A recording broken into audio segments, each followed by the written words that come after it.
শরণাগত ভজনব্রত চিরপালন চরণম। শরণাগত ভজনব্রত চিরপালন চরণম। সুকৃতালয় সরলাশয় সুজনাখিল বরণম। হরিসাধন কৃতবাধন জনশাসন কলনম। সচরাচর করুণাকর নিখিলা শিবদলনম। শুভদোদয় দিবসে বৃষরবিজানি যদয়িতম। প্রণমামি চ চরণান্তিক পরিচারক সহিতম। প্রণমামি চ চরণান্তিক পরিচারক সহিতম। পতিত পাবন ওং বিষ্ণুপাদ শিশল গুরু মহারাজ কি জয়। ওং বিষ্ণুপাদ শ্রীমদ ভক্তি কুসুম শ্রমণ গোস্বামী মহারাজ কি জয়। প্রভুপাদ অষ্টোত্তর শত শিশল ভক্তি সিদ্ধান্ত সরস্বতী গোস্বামী ঠাকুর जी की जय। अवधूत कुलचरमण शिला गौरकिशोर दास भाजी महाराज जी की जय। श्री शिला सच्चिदानंद भक्ति विनोद ठाकुर महाशय की जय। श्री रूपानुग आचार्य की जय। भजनानंदी समागत भक्तवृंद की जय। श्री रूपानुग शुद्ध भक्ति दारार भगीरथ श्री शिला सच्चिदानंद भक्ति ठाकुर महाशয়ের জৈব ধর্ম চতুর্থ অধ্যায়। আমরা গতদিন দেখলাম লাহিড়ী মহাশয় তিনি বললেন যে শ্রদ্ধা করে শ্রীকৃষ্ণের শ্রদ্ধা করে তাঁর নামরস পান করলেই সমস্ত পরমার্থ পাওয়া যায়। আমি সম্বন্ধ জ্ঞান ভালো করে বুঝে নিয়ে নামাশ্রয় করব। এই কথা বললে শ্রী বৈষ্ণব দাস বাবাজি মহারাজ তিনি বললেন, আপনি সঠিক বুঝেছেন, ঠিক সিদ্ধান্ত নিয়েছেন, এই কথা সর্বোৎকৃষ্ট। আপনি সম্বন্ধ জ্ঞান ভালো করে অনুভব করুন। লাহিড়ী মহাশয় বললেন, ভগবত তত্ত্ব আমি এখন বুঝলাম। ভগবানই এক পরমতত্ত্ব, ব্রহ্ম পরমাত্মা তাঁর অধীন। তিনি সর্বব্যাপী হয়েও চিৎজগতে তাঁর নিজের অপূর্ব শ্রী বিগ্রহে বিরাজমান। সীমা বিশিষ্ট বিগ্রহ কিভাবে অসীম ব্রহ্মের আকর হতে পারেন সে প্রশ্ন আর নেই। তিনি সর্বব্যাপী এবং অসীম হয়েও তাঁর সবিশেষ সুন্দর অপ্রাকৃত শ্রীবিগ্রহ প্রকট করেছেন।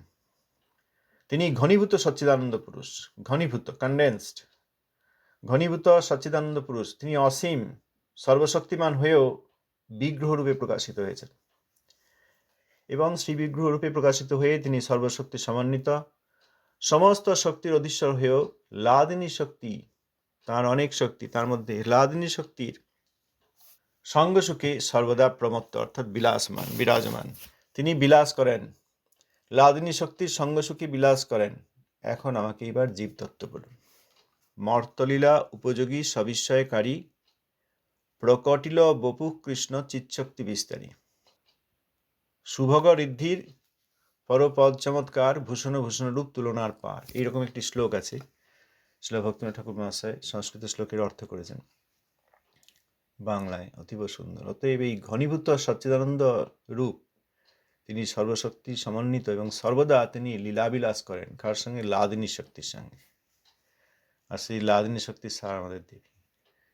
এর পরবর্তী পরিচ্ছেদে বৈষ্ণব দাস বাবাজি তাঁর প্রশ্নের উত্তরে বলছেন, এই যে বললেন আমাকে জীবতত্ত্ব বলুন, অতএব তাঁর প্রশ্নের উত্তরে বলছেন, শ্রীকৃষ্ণের অনন্ত শক্তির মধ্যে তটস্থ বলিয়া একটি শক্তি আছে। চিৎজগৎ ও জড়জগতের মধ্যবর্তী উভয় জগতের সঙ্গযোগ্য একটি তত্ত্ব সেই শক্তি হইতে নিঃসৃত হয়। তাহার নাম জীবতত্ত্ব। জীবের গঠন কেবল চিৎ পরমাণু, লঘুতা প্রযুক্ত তাহা জড়জগতে আবদ্ধ হইবার যোগ্য, কিন্তু শুদ্ধ গঠন প্রযুক্ত একটু চিৎবল পাইলেই পরমানন্দে চিৎজগতের নিত্য নিবাসী হইতে পারেন। সেই জীব দুই প্রকার, মুক্ত অর্থাৎ চিৎজগৎ নিবাসী ও বদ্ধ অর্থাৎ জড়জগৎ নিবাসী। বদ্ধ জীব দুই প্রকার, উদিত বিবেক ও অনুদিত বিবেক। মানবগণের মধ্যে যাহাদের পরমার্থ চেষ্টা নাই ও পশুপক্ষীগণ, ইহারা অনুদিত বিবেক বদ্ধ জীব। যে সকল মানব বৈষ্ণব পথাবলম্বী তাহারা উদিত বিবেক। যেহেতু বৈষ্ণব ব্যতীত আর কাহারও পরমার্থ চেষ্টা নাই, এই জন্য বৈষ্ণব সেবা ও বৈষ্ণব সঙ্গ সকল কর্মের অপেক্ষা শ্রেষ্ঠ বলিয়া শাস্ত্রে কথিত হইয়াছে। যে শাস্ত্রীয় শ্রদ্ধা অনুসারে উদিত বিবেক জীব কৃষ্ণ নামানুশীলনে উদিত প্রবৃত্তি হন, তাহাতেই বৈষ্ণব সঙ্গ সহজে প্রতিষ্ঠিত হয়। অনুদিত বিবেক পুরুষেরা শাস্ত্রীয় শ্রদ্ধার দ্বারা কৃষ্ণ নাম করেন না, কেবল পরম্পরা আচার অনুসারে কৃষ্ণমূর্তি সেবা করেন। সুতরাং বৈষ্ণব সম্মানের প্রতিষ্ঠা তাহাদের হৃদয়ে আরূঢ় হয় না। শ্রী বৈষ্ণব দাস বাবাজি বললেন, শ্রীকৃষ্ণের অনন্ত শক্তি, তার মধ্যে তটস্থ বলেও একটা শক্তি আছে। চিৎজগৎ এবং জড়জগতের মধ্যবর্তী এই দুই জগতের উভয় জগতের সঙ্গযোগ্য একটি তত্ত্ব, সেই শক্তি থেকে নিঃসৃত হয়। তার নাম জীবতত্ত্ব। অর্থাৎ তটস্থ শক্তি থেকে জীব এসছেন, তটস্থ শক্তি থেকে জীবতত্ত্ব। এই জীবতত্ত্ব যেহেতু কৃষ্ণের তটস্থ শক্তি থেকে এসছেন, এই জন্য সঙ্গযোগ্য, অর্থাৎ এই তটস্থ শক্তি থেকে উদ্ভূত জীব চিৎজগৎ বৈকুণ্ঠেও থাকতে পারেন, আবার জড়জগৎ এই মায়িক ব্রহ্মাণ্ডেও থাকতে পারেন। জীবের গঠন কেবল চিৎ পরমাণু, তার যে মৌলিক গঠন সেটা চিৎ পরমাণু। শুধু চিৎ পরমাণু হিসেবে তার কোনো রূপ, আকার, শরীর কিছুই নেই। যেহেতু তিনি লঘু, তটস্থ শক্তি থেকে উদ্ভূত জীবতত্ত্ব, সেখানে প্রত্যেকটি জীব খুবই লঘু, চিৎ পরমাণু। পরমাণু মানে এই জগতে পরমাণু বলতে খুব সামান্য বস্তু। সেরকম এইটা ওই অপ্রাকৃত জগতের পরমাণু থেকেই শব্দটি এসেছে। তো অপ্রাকৃত পরমাণু অর্থাৎ ক্ষুদ্রাতি ক্ষুদ্র বস্তু, তাহলে লঘু অর্থাৎ খুব অল্প। যেহেতু লঘু মানে সামান্য, খুব ছোট এবং যার পরমাণুত্ব রয়েছে মাত্র, তিনি ওই লঘুতার কারণে, সামান্যতার কারণে তিনি এই মায়িক ব্রহ্মাণ্ডে আবদ্ধ হতে পারেন। ছোট জিনিস তাকে ধরে নেওয়া যায়, সেই রকম আবদ্ধ হতে পারে।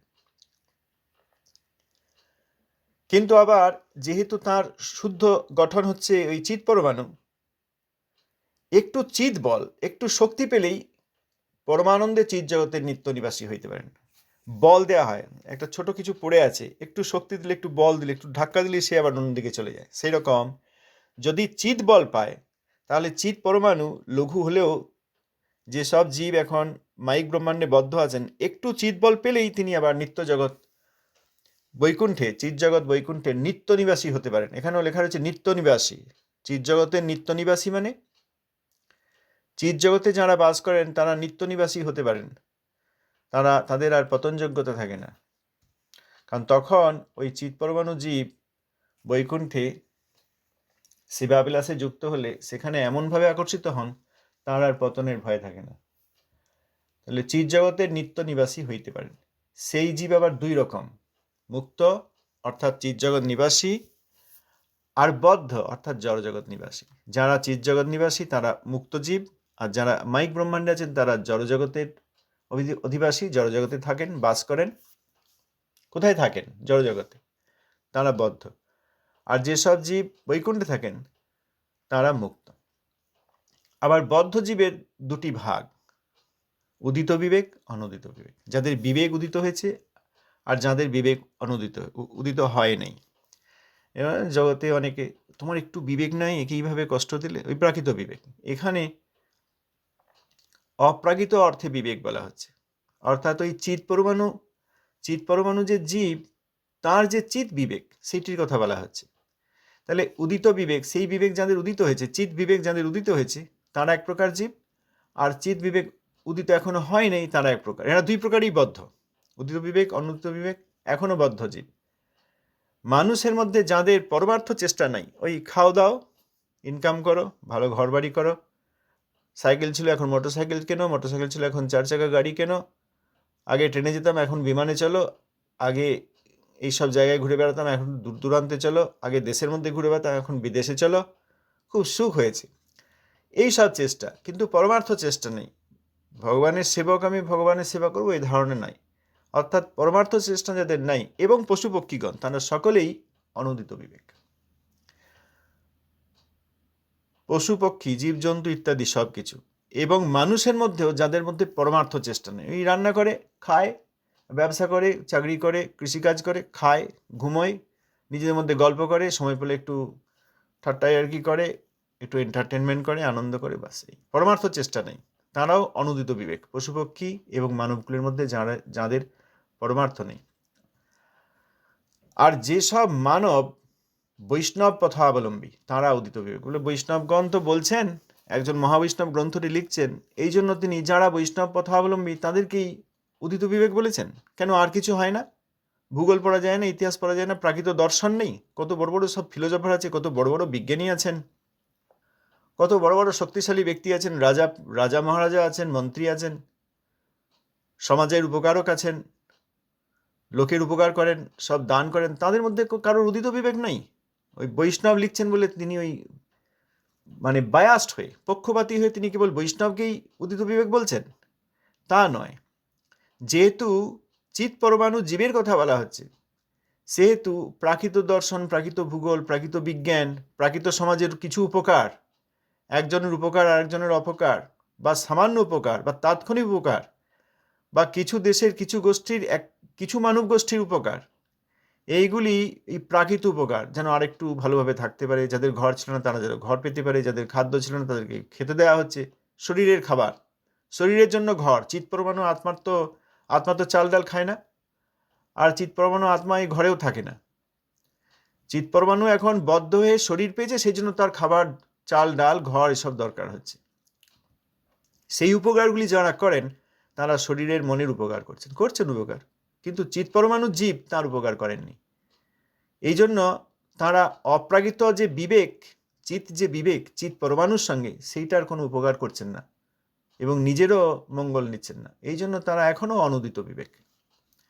নিজেদের খিদে পায়, আর একটা জীবেরও খিদে পাচ্ছে, অতএব তাকেও সাহায্য করা দরকার। এই বিবেকটা এসছে, প্রাকৃত বিবেক, মনোবিবেক, প্রাকৃত বুদ্ধির বিবেক।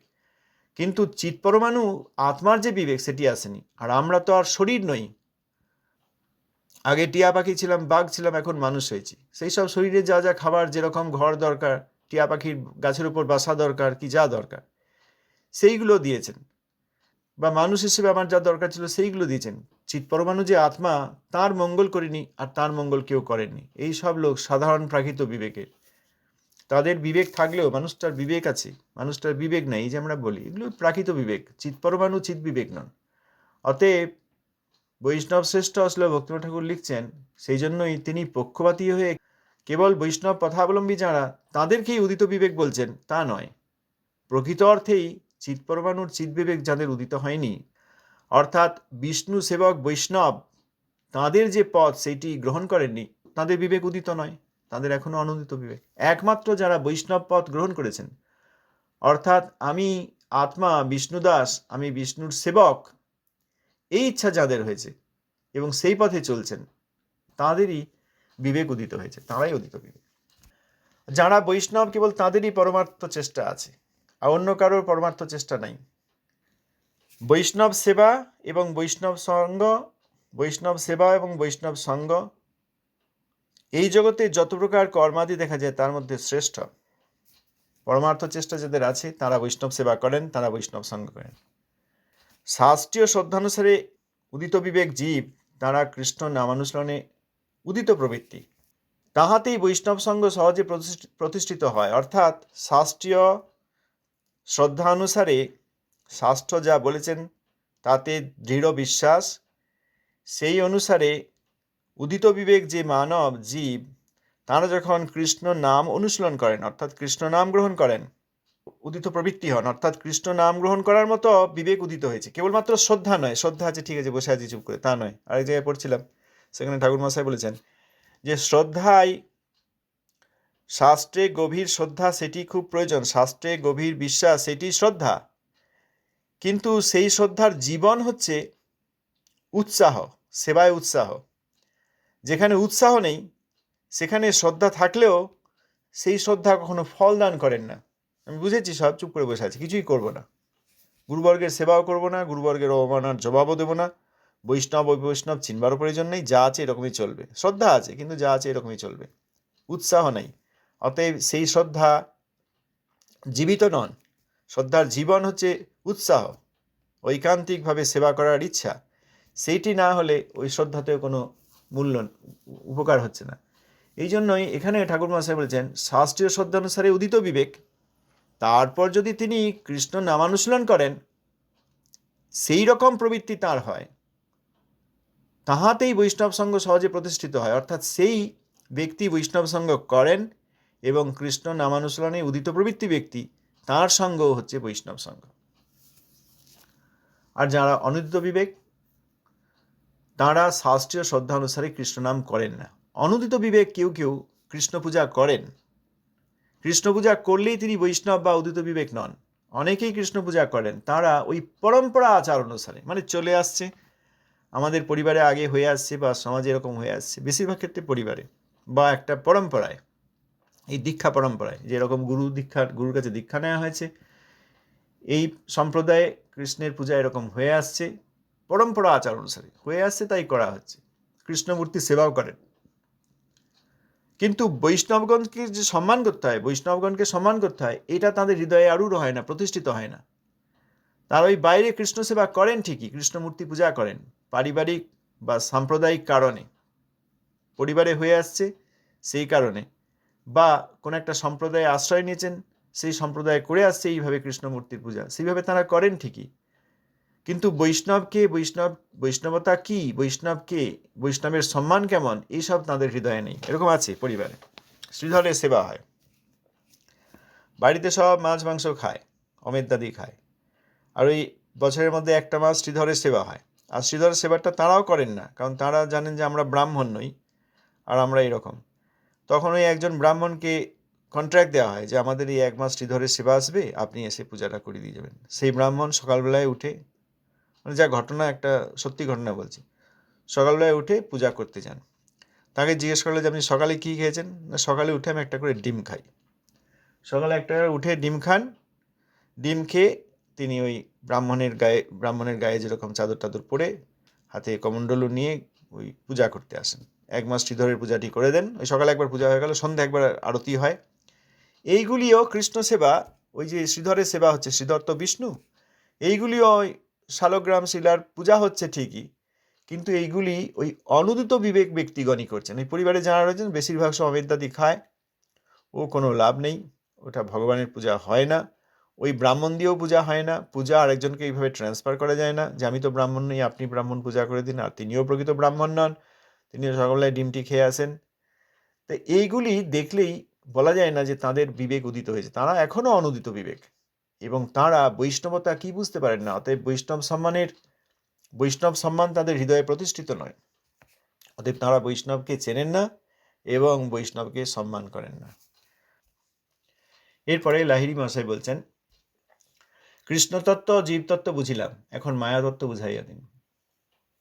সংক্ষেপে এখানে শ্রীকৃষ্ণ তত্ত্ব, সবিশেষ বিগ্রহ, তারপর জীবতত্ত্ব, মুক্ত আর বদ্ধর মধ্যে দুই প্রকার, উদিত অনুদিত। উদিত বিবেক শাস্ত্রীয় শ্রদ্ধা অনুসারে যখন তিনি কৃষ্ণ নামানুশীলন করেন, তখন বৈষ্ণব সঙ্গ কি বুঝতে পারেন, তিনি নিজে বৈষ্ণব সঙ্গ করেন, এবং নামানুশীলনে যত তিনি অগ্রগতি হয় তাঁর, তত তিনিও বৈষ্ণবত্ব প্রাপ্ত হন। অন্যকেও সঙ্গ করলে তাদেরও উপকার হয়। আর অনন্ত ব্যক্তি, তারা যদি পূজা আদিও করেন, এমনকি কৃষ্ণের মূর্তিও পূজা করেন, শালগ্রাম আদি, তবুও তারা অনুদিত বিবেক, বৈষ্ণবতা সম্বন্ধে তাদের কোনো ধারণা নেই, শুদ্ধ বৈষ্ণব তারা চিনতে পারেন না। অতএব বৈষ্ণবকে সম্মান দেওয়ার কথাও তাদের হৃদয়ে কখনো আসে না। এরপরে মায়াতত্ত্ব জানতে চাইছেন বৈষ্ণব দাস বাবাজি। বলছেন, মায়া অচিত ব্যাপার, মায়া একটি কৃষ্ণ শক্তি, ইহার নাম অপরা শক্তি বা বহিরঙ্গা শক্তি। যে মতো আলোকের ছায়া আলোক হইতে দূরে থাকে, তদ্রূপ মায়া কৃষ্ণভক্ত হইতে দূরে থাকে। মায়া জড়জগতের 14 ভুবন, কীর্তি, অপ, তেজ, মরুত ও আকাশ, মন, বুদ্ধি ও জড়ীয় দেহে আমিত্বরূপ অহংকার প্রকাশ করিয়াছে। বদ্ধ জীবের স্থূল ও লিঙ্গ উভয় দেহই মায়িক। মুক্ত হইলে জীবের চিদ্দেহ পরিষ্কৃত হয়। জীব যতদূর মায়াবদ্ধ ততদূর কৃষ্ণ বহির্মুখ, যতদূর মায়া মুক্ত ততদূর কৃষ্ণ সাম্মুখ্য প্রাপ্ত। বদ্ধজীবের ভোগায়তন স্বরূপ মায়িক ব্রহ্মাণ্ড কৃষ্ণ ইচ্ছায় উদ্ভূত হইয়াছে। এই মায়িক জগতে জীবের নিত্য বাসস্থান নয়, এই জগৎ কেবল জীবের কারাগার মাত্র। জীবতত্ত্ব হলো, এবার মায়াতত্ত্ব বলুন। শ্রী বৈষ্ণব দাস বাবাজি বলছেন, মায়া অচিত ব্যাপার। বৈকুণ্ঠে যে মায়াদেবী, তিনি যোগমায়া, তিনি চিৎশক্তি, আর তাঁরই ছায়াস্বরূপিনী এখানে বহিরঙ্গা মায়া। তো মায়া কৃষ্ণেরই শক্তি, এই বহিরঙ্গা মায়া ইনিও কৃষ্ণেরই শক্তি। তবে অপরা শক্তি বা বহিরঙ্গা শক্তি, অন্তরঙ্গা শক্তি বৈকুণ্ঠে, আর বহিরঙ্গা শক্তি মায়িক ব্রহ্মাণ্ডে। আলোর যেমন ছায়া হয়, মানে আলো জ্বলছে বা সূর্য উঠেছে, আমি দাঁড়ালে একটা ছায়া হয়, এই ছায়া স্বরূপিনী। ছায়া আলো থেকে দূরে থাকে, মানে যেদিকে সূর্য, ছায়া তার উল্টো দিকে থাকে, থাকে না? আমি সূর্য উঠেছে সকাল 10টা বাজে, সেই সময় আমি যদি দাঁড়াই গিয়ে, তাহলে সূর্য যেদিকে, ছায়া তার উল্টো দিকে, সূর্য পূর্ব দিকে আর আমার ছায়াটা পড়ছে পশ্চিম দিকে। যেদিকে সূর্য, তার ছায়া তার উল্টো দিকে হয়, সেই রকম যেদিকে কৃষ্ণ, মায়া তার বিপরীতে থাকেন। শুধু কৃষ্ণের বিপরীতে নয়, কৃষ্ণের বিপরীতেও কৃষ্ণ ভক্তেরও বিপরীতে থাকেন। অতএব কৃষ্ণ বা কৃষ্ণ ভক্ত যেখানে থাকেন সেখানে মায়া নেই, তার বিপরীত দিকে মায়া। অতএব কৃষ্ণ কৃপাপূর্বক যেসব ভক্ত এই জগতে প্রেরণ করেছেন তাদের কাছে থাকলে মায়া আমাদের থেকে দূরে থাকবে। তাদের কাছে মানে তাদের ভজনের নিকটে, তাদের ভজন অনুসন্ধান করে সেইভাবে ভজন করলে মায়া আমাদের থেকে দূরে থাকবে। মায়া এই জড়জগতের সব কিছু প্রকাশ করেছে, এই মাইক ব্রহ্মাণ্ড। সেখানে মাটি, জল, শক্তি, তেজ বা আগুন, আগুনের ফলে যে তাপমাত্রা দেখা যায়, তা আগুন, তাপ, আবার হাওয়া, বায়ু আর আকাশ, যেখানে সব কিছু রয়েছে। আমার শরীরটাও একটা আকাশের মধ্যে রয়েছে। শরীরের যতটা ভলিউম, যতটা আয়তন, সেই পরিমাণ আকাশ ঘিরে রয়েছে। আবার এগুলো স্থূল হলো, আর সূক্ষ্ম দিক থেকে মন, বুদ্ধি এবং আমাদের যে এই জড়দেহতে আমি ভাবনা, এইগুলি সবই মায়া প্রকাশ করেছে। অর্থাৎ মন, বুদ্ধি আর অহংকার।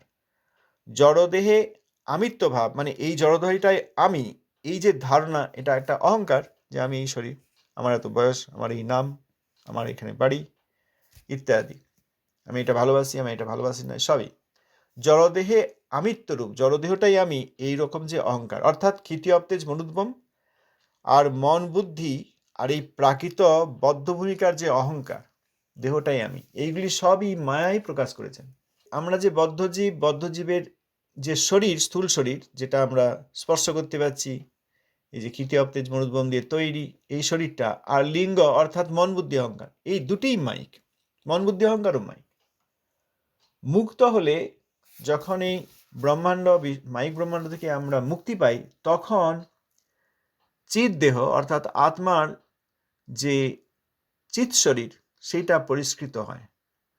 এখন এখানে লাঞ্ছিত হয়ে আছে, এখানে অপরিষ্কৃত অবস্থায় রয়েছে, কারণ মন, বুদ্ধি, অহংকারের আবরণে ঢাকা রয়েছে। আমাদের যত মায়াবদ্ধতা, আমরা ততটাই কৃষ্ণ থেকে দূরে, বহির্মুখ, কৃষ্ণ সেবা থেকে দূরে। কৃষ্ণ সেবা আমরা কেউ করতে চাইছি না, কারণ আমাদের মধ্যে এই মায়াবদ্ধতা রয়েছে। যে যত বেশি মায়াবদ্ধ, সে কৃষ্ণ সেবা থেকে তত দূরে, কৃষ্ণ ভক্তি থেকে তত দূরে, করবে না, মানবে না। যখন মায়াবদ্ধতা কমে, মায়ার প্রভাব কমে, তখন কৃষ্ণ সেবার ইচ্ছা হয়। আমাদের বদ্ধজীবের মধ্যেও অনেক প্রকারের মায়াবদ্ধতা।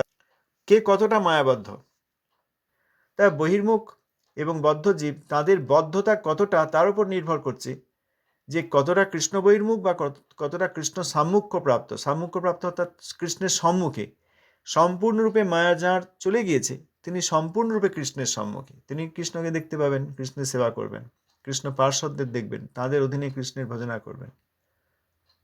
ভোগায়তন স্বরূপ মাইক ব্রহ্মাণ্ড, অর্থাৎ আমার শরীরটা ভোগ করবে, এবং ভোগ করার জন্য তো জিনিস চাই। আমি যে একটা সুন্দর দৃশ্য দেখব, তার জন্য তো নদী, পাহাড়, সাগর, গাছপালা, অরণ্য, ফুল, ফল দরকার। অতএব আমার শরীর দিয়ে ভোগ করব, আর ভোগ করার ইচ্ছা হচ্ছে মনে, এবং যে জিনিসগুলি ভোগ করব, এই সবগুলোই মাইক ব্রহ্মাণ্ডের অন্তর্ভুক্ত। কৃষ্ণের ইচ্ছাতেই মাইক ব্রহ্মাণ্ড হয়েছে। কেন? জীব চাইছে যে আমি ভোগ করব, অতএব জীবের স্বতন্ত্রতা রয়েছে। যদি ভোগের ব্যবস্থা না দেন, তাহলে স্বতন্ত্র জীবের ইচ্ছাকে মান দেয়া হলো না, স্বতন্ত্র জীবের ইচ্ছার পূর্তি করা হলো না। এই জন্য কৃষ্ণচন্দ্রই স্বয়ং এই মাইক ব্রহ্মাণ্ড তৈরি করেছেন। কিন্তু এই মাইক ব্রহ্মাণ্ড আমাদের নিত্য বাসস্থান নয়।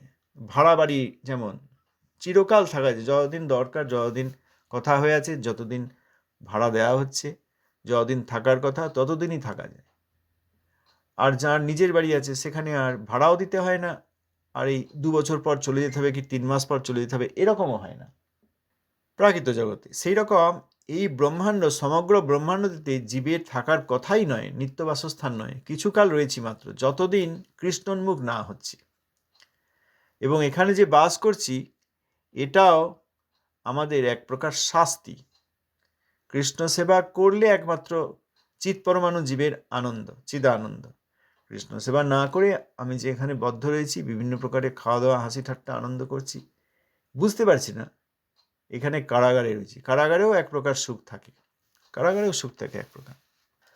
অতএব আমরা যে দুঃখ বা সুখ পাচ্ছি, দুঃখটা তো বুঝতেই পারছি যেটা আমরা চাই না, আর সুখ যেটা চাইছি সেটাও ওই কারাগারের সুখ, এর দুঃখেরই নামান্তর। সময় হয়ে গেছে, আবার আগামীকাল এর পরবর্তী প্রশ্ন পড়ব। সেখানে লাহিড়ী মহাশয় বলছেন, যে প্রভু আপনি এখন মায়া, জীব ও কৃষ্ণের নিত্য সম্বন্ধে বলুন। প্রথমে কৃষ্ণ সম্বন্ধে জানলেন, কৃষ্ণ তত্ত্ব, তারপর জীব তত্ত্ব, বদ্ধ মুক্ত, বদ্ধের মধ্যে উদিত অনুদিত, তারপর মায়া সম্বন্ধে জানলেন। এইবার মায়া, জীব ও কৃষ্ণের যে নিত্য সম্বন্ধ সেই সম্বন্ধে বলুন। তত্ত্ব জানলেন, এবার সম্বন্ধ জানতে চান। আগামীকাল এখানে ধন্যবাদ, প্রণাম।